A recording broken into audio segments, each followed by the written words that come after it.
రండి వచ్చి ఫోన్ చేయండి. ఆకలిగా లేదు, నువ్వు తినే. రే నువ్వైనా తింటావా? నేను ఆల్రెడీ పార్టీలో తినేసి వచ్చా. మానేయండి తిండి. ఆ? అమ్మకి చెప్పే వెళ్ళాను కదా నా పార్టీకి. I just don't get her sometimes. రే నీకు ఇష్టమని సాంబార్ రైస్ చేశాను, ఆకలి లేకపోయినా తిను, యాషాలేమాక. అమ్మ నాకు అసలు అర్థం కాదు నాన్న. ఇప్పుడే తిట్టింది, మళ్ళీ ఫుడ్ అంట. మెంటల్. అమ్మలు అంతేరా, వెంటలే మనకు తిండి పెడతారు, మనతోనే తిట్లు తింటారు. ఏమనుకోవాలని వాళ్ళు అంతేరా. గొడవ పడేది మనతోనే, మన మంచి కోసమే. మనం దాన్ని చేదస్తాం అనుకుంటాం, వాళ్ళు దాని బాధ్యత అనుకుంటారు. కరెక్ట్.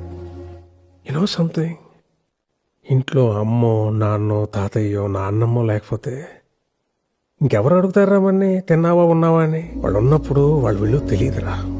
రేపు లేరనుకో, వాళ్ళు మనతో ఉన్న ప్రతి క్షణం చాలా విలువైందిరా.